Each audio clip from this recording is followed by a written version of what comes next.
what are some of the specific challenges Tulsa presents to you guys, especially as it relates to the kind of changing, morphing nature of your offense? Yeah, they're very physical against us last year. You know, we were able to get some big plays with Malcolm, but they're a physical front. They're playing well on defense. I think what they're doing a good job of they're physical against the run. They do a good job of running the ball. But just their interior people. Sorry, I get caught up. But if their interior people make it really tough to play against, but they're going to present a lot of issues for us. Is this going to be one of those weeks where you'll be going a couple of days into the week as far as who's going to be your quarterback, or is the cleanup time that Tiger got last week just sort of something that'll serve as experience? You know, we're still talking through that. You know what I mean? Just, you know, obviously we got to play better at quarterback, but we got to play better at so many spots, you know what I mean? But obviously, which is normal. I mean, the quarterback gets all the press, and that's always the way it is. But, you know, we got to play better on defense. We got to play better up front on offensive line. And so we're still talking through that right now. I mean, we'll see where we go with that. Thanks, Randy. All right. Thanks, Coach. Scott Wyckoff and then John Schofield. Hey, Coach. Scott Wyckoff at WBAL Radio and the Navy Radio Network from Baltimore. How is Devin Matthews developing at wide receiver for you, and how much of a role can he play as the season moves on now with more opportunities for him possibly? I think Devin provides a lot of versatility to us. He's big. He can block at the point of attack. He's a really good receiver. He's a big target. And so I think just his combination of being able to be a physical blocker, plus he's a really good pass threat. I mean, it's not like you can look at him and just say he's just a receiver or he's just a blocker. He does them both. So because of that, I think he provides a lot of versatility for us. And you guys showed a lot of confidence in him making such a big call to him in that Tulane game. With the situation right now, it seems like there are a lot of Devin Matthews that are going to need to step up so they can make plays like that for you guys. And that's a great point, Scott. It should happen in a lot of different places. You know what I mean? Just at wide receiver, on defense, you know, with injuries that happen, which are part of the game, people have to step up like Devin has. But he's done a really good job in stepping in his role, and his role continues to expand weekly. It's one of the toughest parts of being a coach, especially a coach who played, kind of putting in a different place these injuries. I mean, because it's such a difficult thing to see a player who works so hard and put so much into it to get injured, but knowing that you have to keep that as an arm's length because it's always the next man up.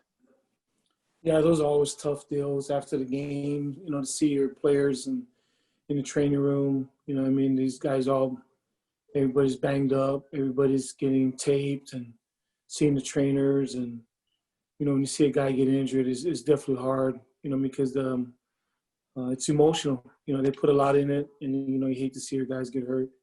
You know what I mean? There's a lot invested in it.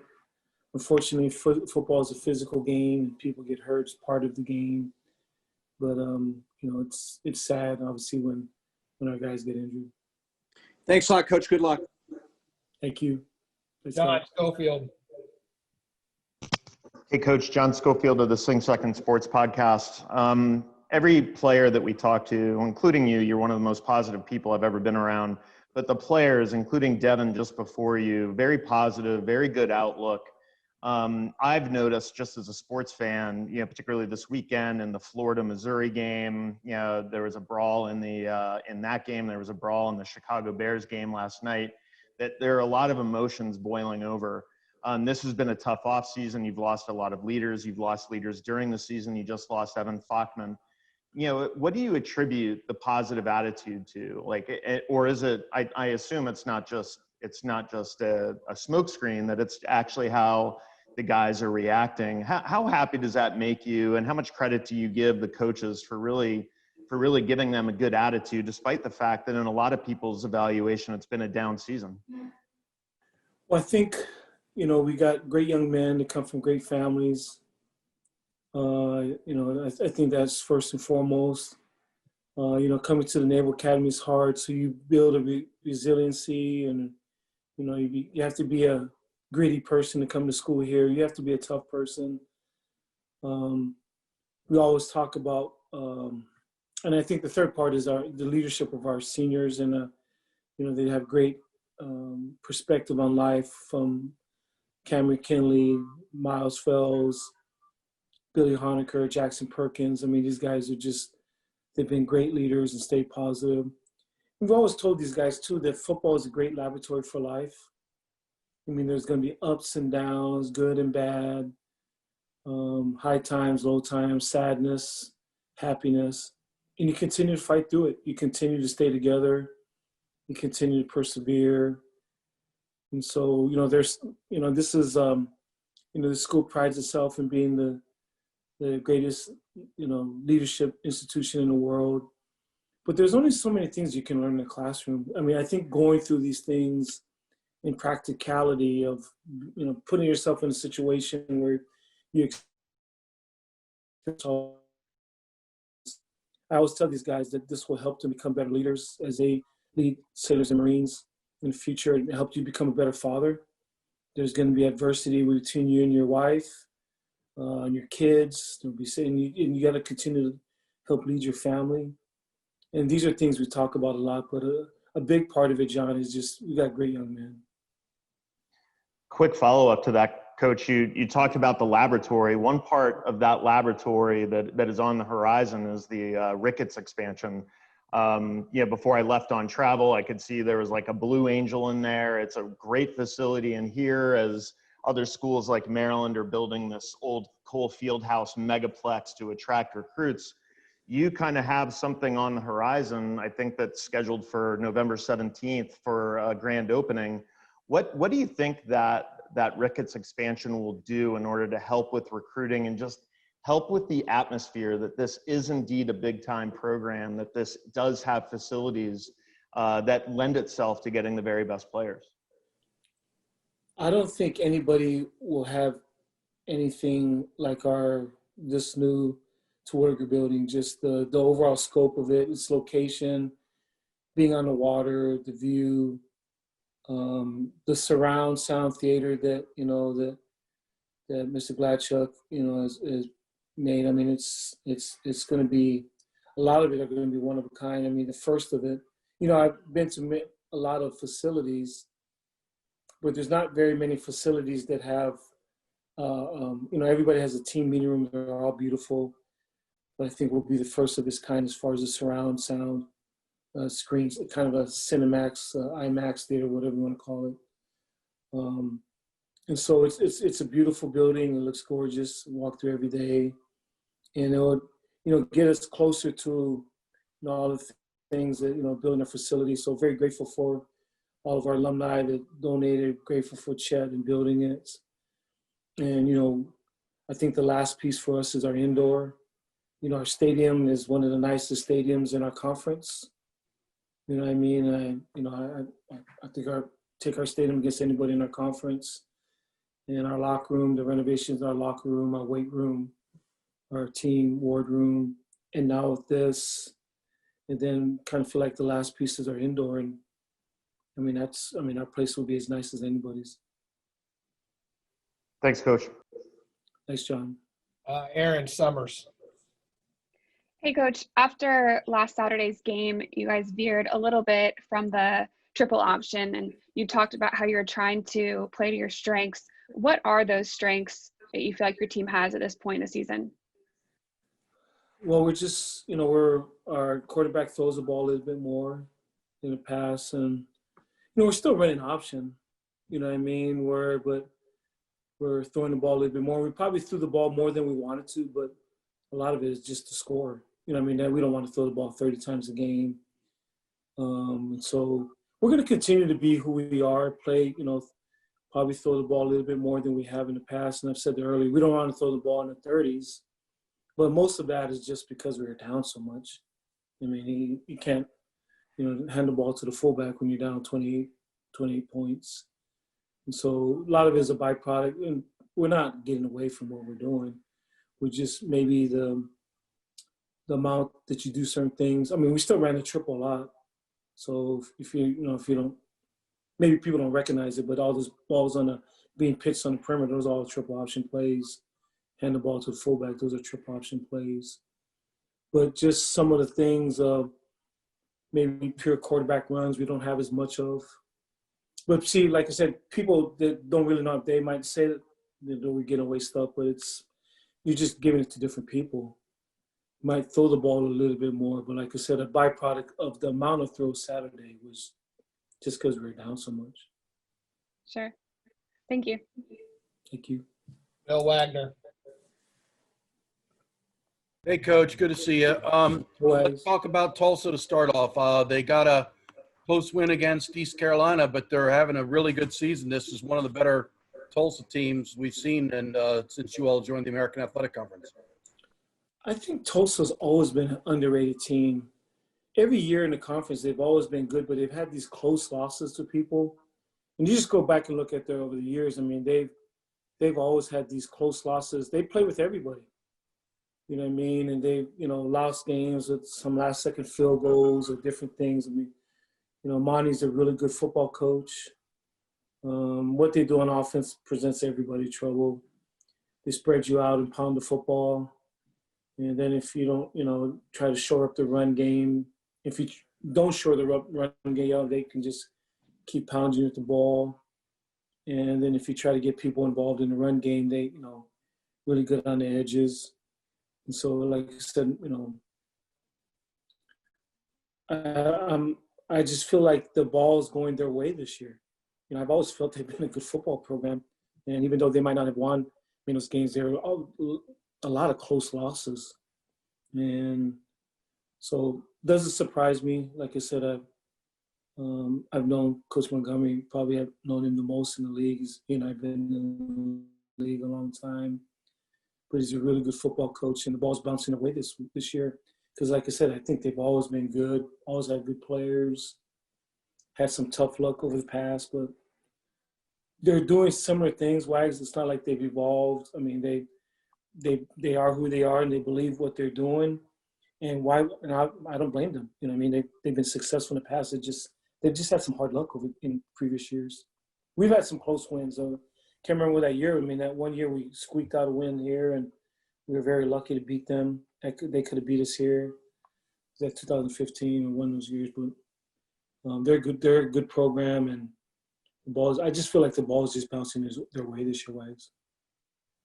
Well, on that note, and you can knock on your dining room table there.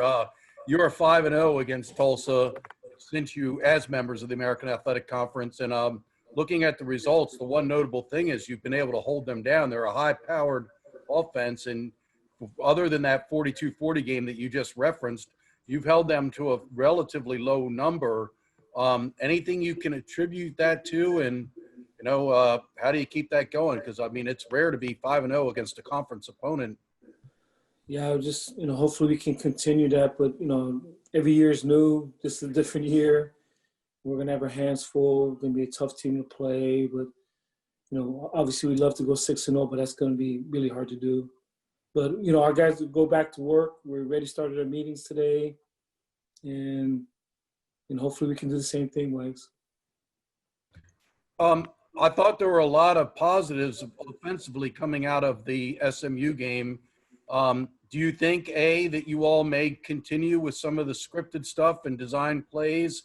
I mean, you moved the ball and scored points as well as you have all season. Were you encouraged, and is it something you feel you can build on? Yeah, we just got to be careful. Wags, it's we can't get away from who we are too. And so the option, is always got to be a part of our game. Like Aaron said, but we just got to be smart in how we do different things. But I was encouraged. With our throw game. Like I said, we want to be able to throw on our terms. That's where we've known that we're always at our best when we can throw on our terms.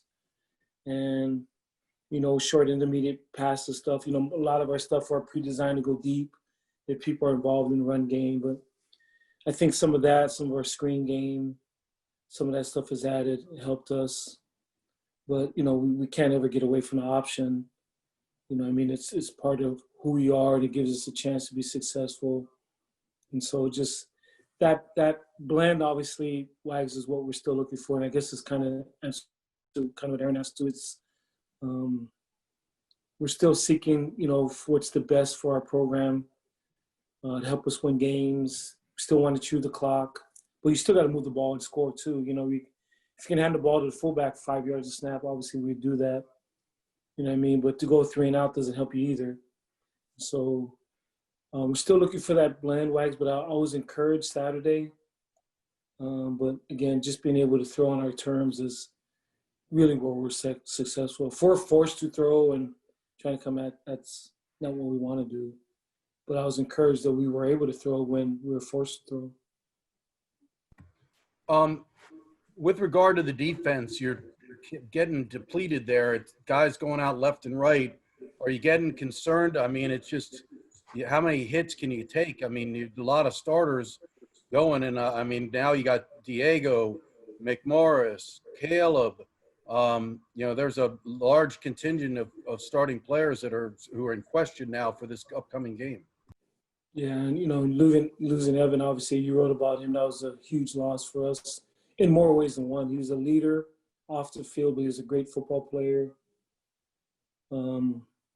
Losing obviously some of our guys before the season was a huge loss, but a lot of teams have lost people, And so I know nobody feels sorry for us because it's been kind of that year. There have been a lot of people that have opted out in different programs.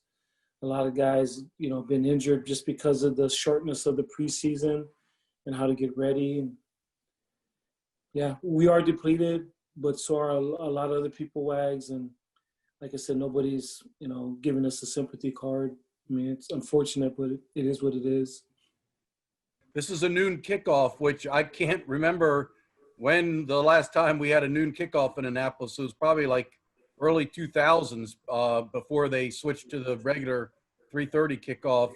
And you've had some weird, it's been a very odd season. Night games, mid-afternoon games, but how does that change your routine to kick off at noon? This is going to be completely different from the players here at Navy Marine Corps Memorial Stadium. Yeah, we'll have to change a little bit. But like you said, what about this year has been normal?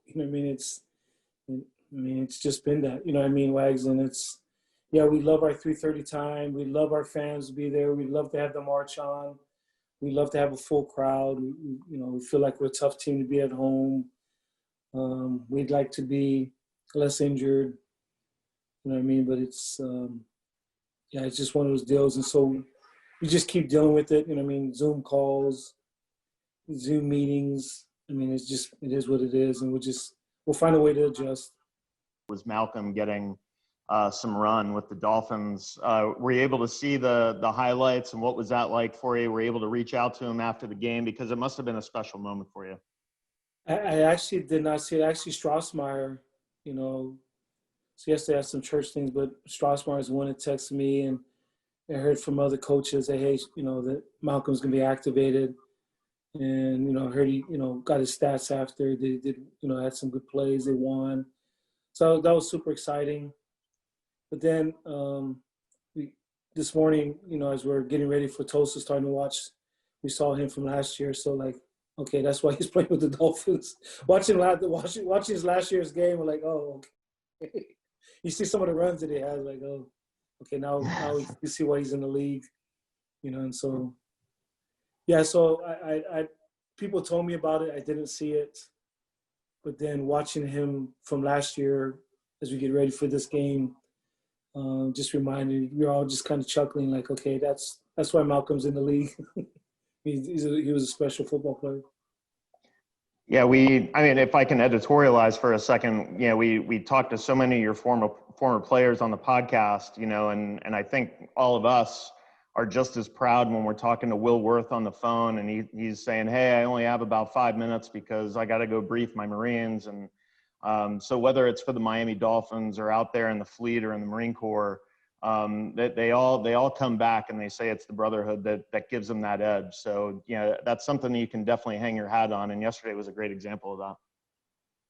No, you're right, John. I mean, that happens so many times. Just recently, I was just able to write some of the letters back to former players. Just some of the congratulatory things that they said about the 100 wins earlier in the season. So I was able to write them back, handwritten letters, and I see where guys are at now. It's crazy. I mean, you're so proud of them. They're in command of places, and just you kind of get in your own world, when you're in sports, and you just see this, and then to see what other people are doing and former players, it really does put things in perspective. You're trying to figure out how you can stop the run or how you can run an option better, and your whole world is consumed by that. And then you see that there's other things going on besides this. It definitely makes you proud when you see what these guys are doing in the world. What did it mean to you to make that big catch in the end zone against Tulane, to have your number called in such an important play? It meant a lot. Been working really hard to get to this point since I started playing football, and it meant a lot more than just like for myself. It meant a lot because obviously we made a big comeback in that game, and the fact that coach trusted me to be in on a play of that magnitude to tie the game up, give us a chance to win. It meant a lot to me just for that matter. And what does it mean to you now that you have to step up your game with the importance of playing now at wide receiver and having maybe some more passes coming your way? So you're asking what does that mean to me? Yeah, now that maybe your role is going to be stepped up a little bit in the offense. Oh yeah. So it means a lot. So now I know I got to take on a bigger role and provide some big time plays, some big time moments for the team in order to win some ball games. And that's what I came here to do: help the team win ball games, do what I can to just aid in that. And like I said before, it just means a lot to me that the coaches trust me to be in this big of a play this big role in the team. What did you learn playing special teams last year that's helped you move up on the depth chart and now get a shot at seeing playing time at wide receiver? What I learned is just that hard work pays off. Hard work, busting your tail no matter what you're doing. Know your role. Patience. So and also being on special teams last year, playing in the games, I also got extra meeting room time. So I got extra time. I got all of last year to learn the offense, to learn my position more, and all that aided into the position I'm at now. How big a challenge has it been to learn the blocking scheme that a quarterback, a wide receiver, is called upon at the Naval Academy to do?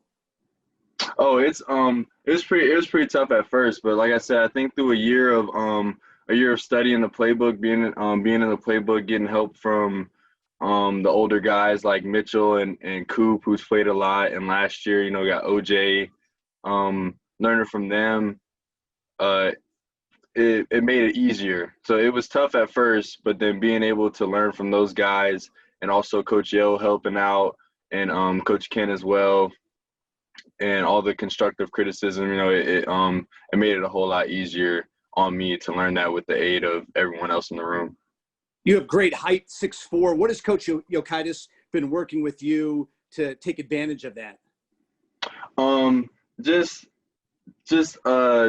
basically telling me to just be a dog, dominate my assignment every game, and telling me that as the same thing he tells Coop and Gleaton and Mitch, because we have good size in the room, to just use it to our advantage.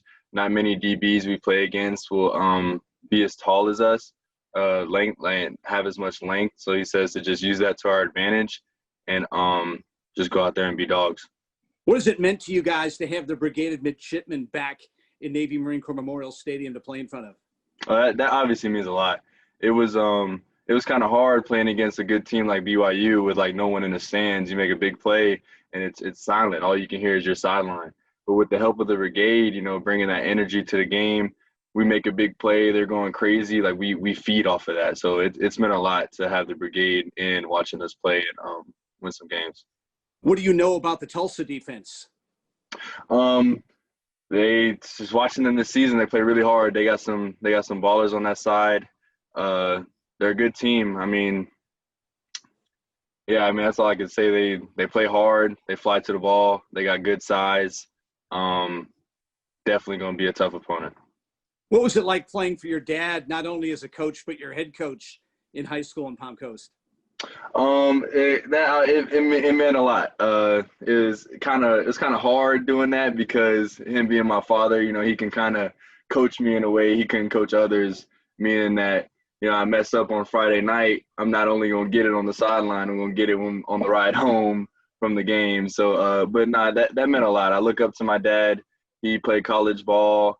So everything I know about football, I learned from him up to this point. So, it meant a lot being able to play for him. He's like a role model to me. And, it meant a whole lot.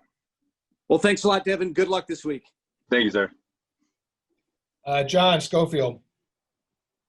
Hey, Devin, John Schofield from the Sing Second Sports Podcast. First of all, my compliments to your hometown. I'm actually, ironically, coming to you from Palm Coast, Florida. I'm over here, on the Ocean Hammock resort just over that little toll bridge that costs. Oh yeah, that's a nice area out there.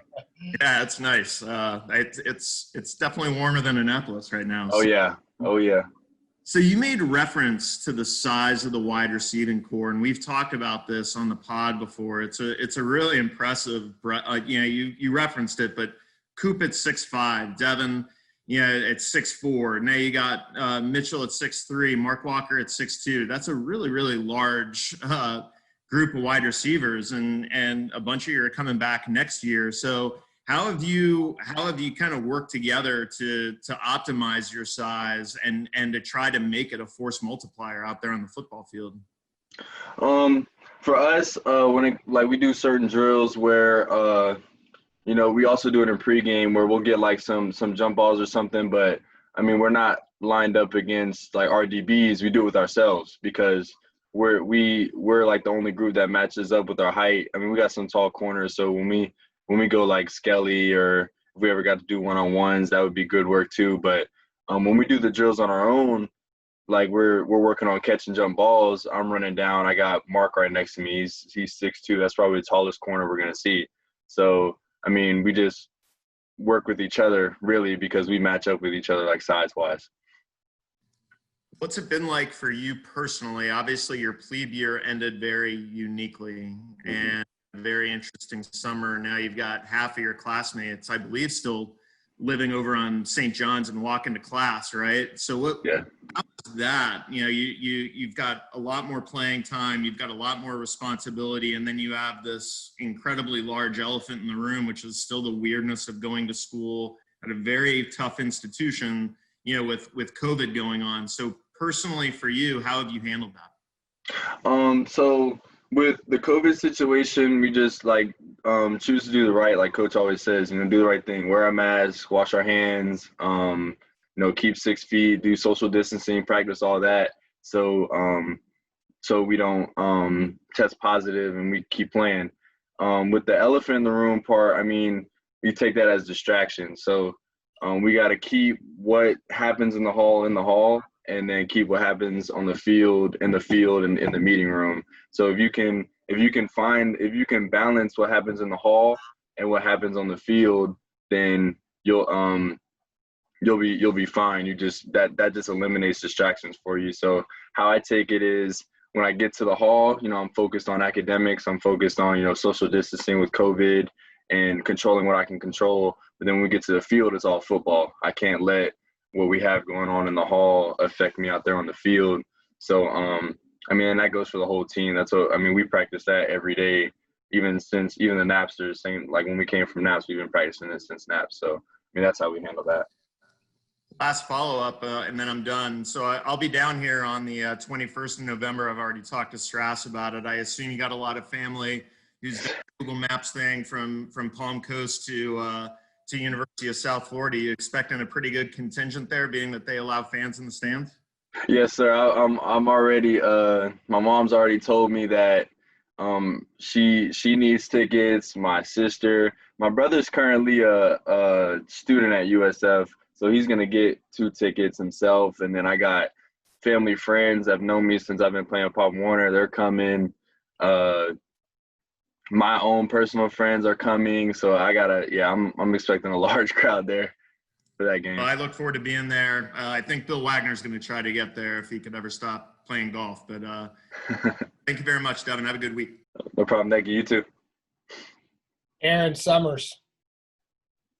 Hey, Devin, this is not anything about the current game week, but just in general, when you're talking to people that might not understand what the Commander-in-Chief's trophy is all about, can you just kind of describe what it's like being on the field playing in those rivalry games?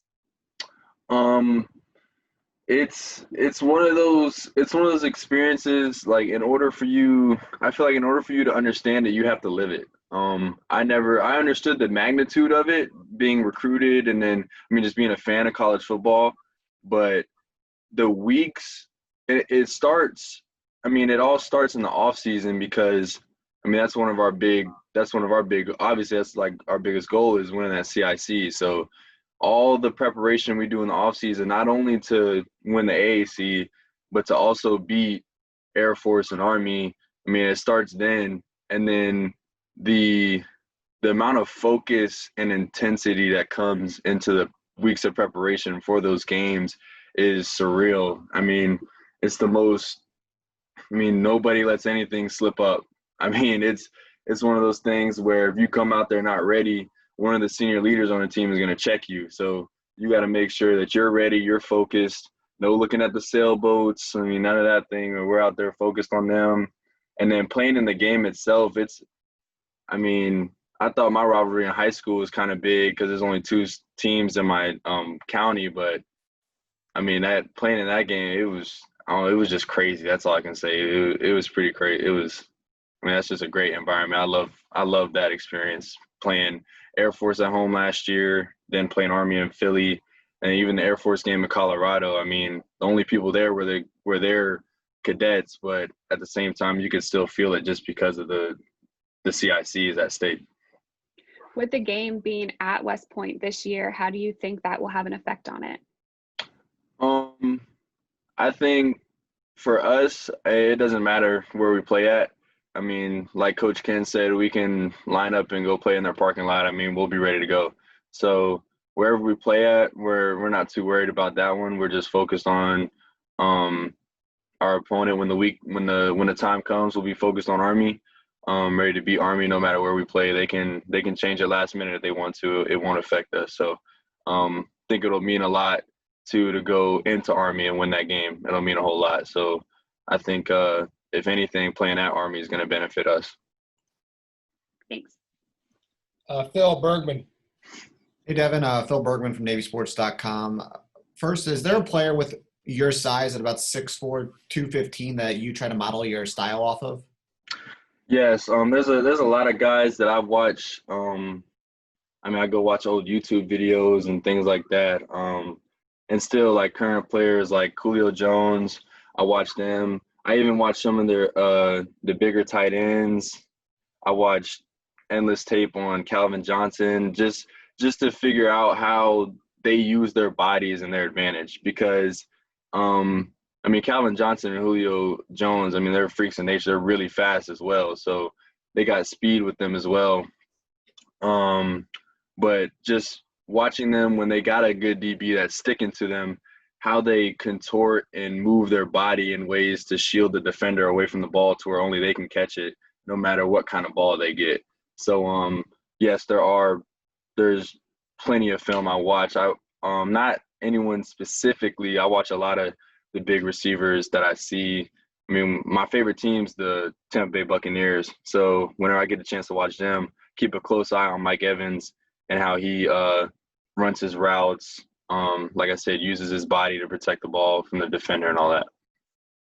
Specifically about you and Mark Walker being sophomores and getting these reps at such a young age on the field, what does this do big picture to a wide receiver unit, having young guys getting onto the field at a younger grade compared to other schools? I think but can you ask that question again?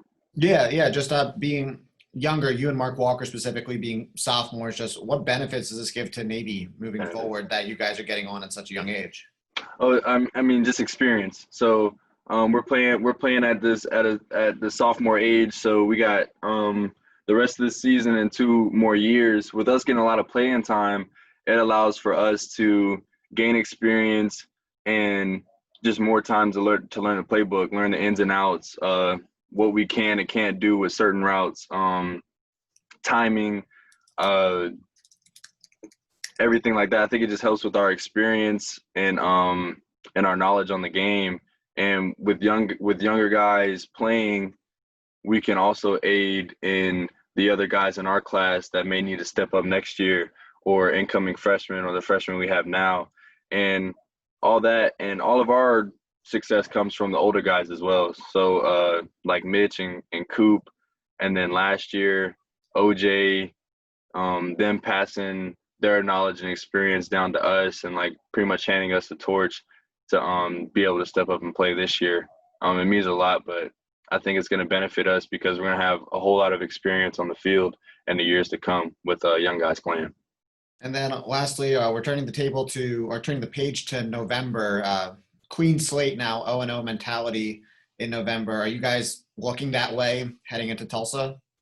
Like we take every week. The mantra's 1-0. So I've had my dad told me a rule growing up playing football. You, after a game, whether it's good or bad, win or loss, you got 24 hours to dwell on it, and then after that, it's time to critique yourself and then move on to the next game. So week in and week out, we got the 1-0 mantra.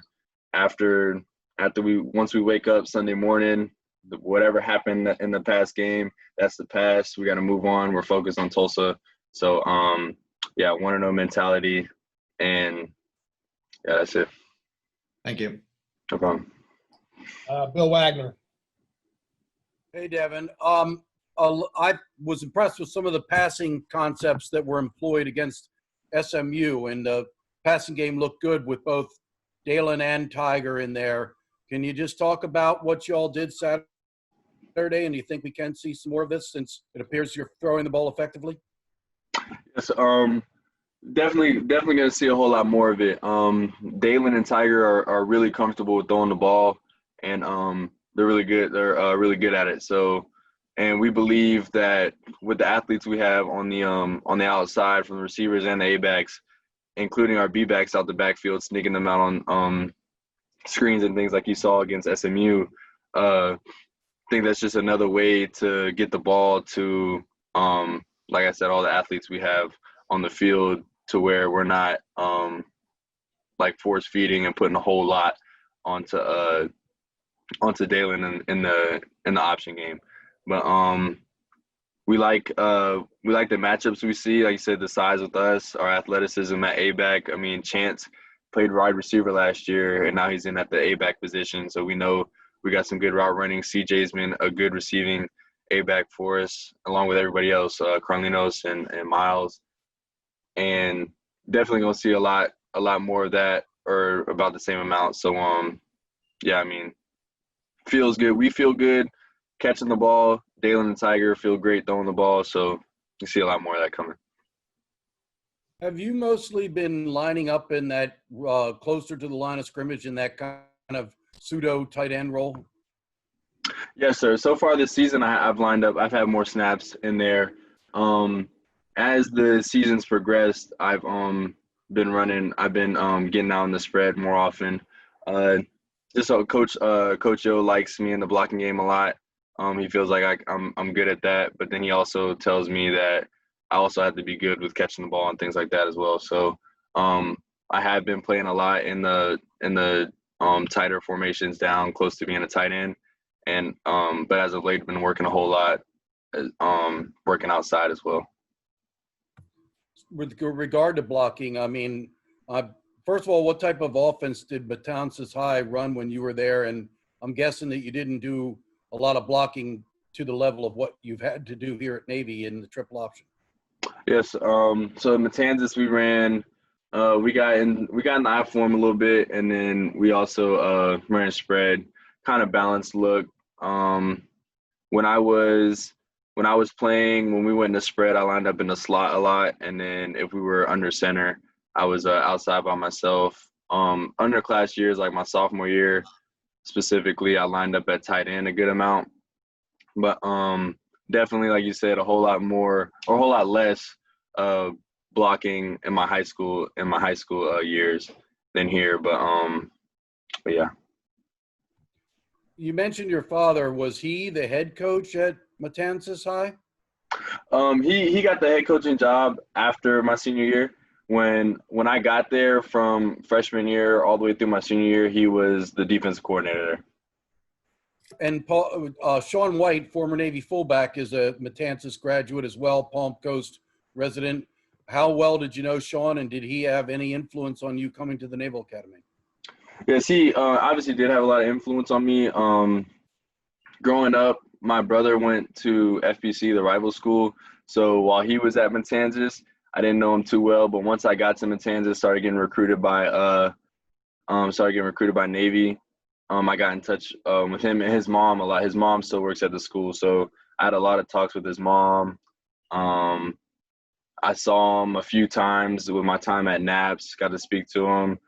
Text him whenever I need like some guidance or anything like that. But he did influence me in coming here. My first unofficial visit was when they beat Notre Dame in Jacksonville, and I got to talk to him for a while after the game in the locker room. And also it was good to have his mom as a point of contact when I was in high school. So yeah, he great guy. Sean's a great guy. I've talked a lot on the podcast, and we've asked Coach these questions during the Zooms about the schedule. It was a tough schedule, trip down to SMU, obviously not the result that you wanted, but now you get to stay home for 2 straight weeks with homes against Tulsa and Memphis, and then you literally get to come almost home for South Florida. What has travel been like? How have those road games been for you, knowing that you've got all the right people advising you on medical precautions and everything like that, but knowing that this season is unlike anything you've played before? Have the road games been more difficult, or has it just been another day at the office? I think for us, like I stated earlier, with the whole distractions and controlling what you can control, we try and keep it as it's just another day in the office. There's obviously different precautions than last year that we have to go through, but I mean, on the road games, same thing as home games. When we go to travel, I mean, we just stay locked in, stay focused, and we trust that our medical staff is gonna keep us, safe, protected, and we got to do our part as well. And social distancing, wearing our masks and things like that. But yeah, we try and take it just as another day in the office, and controlling what we can control.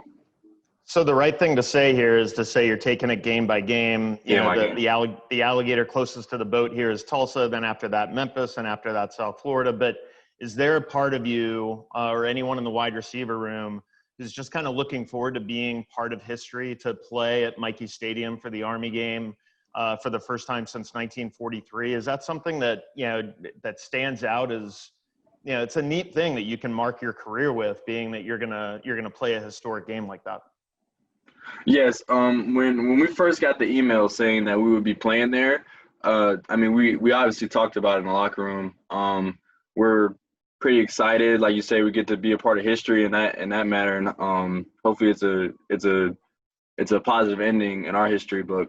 But like I said, when the email came out, we spoke about it a little bit, but at that point in time, we had a game to play. So, I mean, we talked about it. We're like, hey, we get to go into their house and get a chance to play against them for this year. And after that, we were like, hey, I mean, we can't dwell on it because they're in December and we got this game coming up. So, sure people we think about it but like I said, take game by game. We got Tulsa coming up next. That's what we're focused on.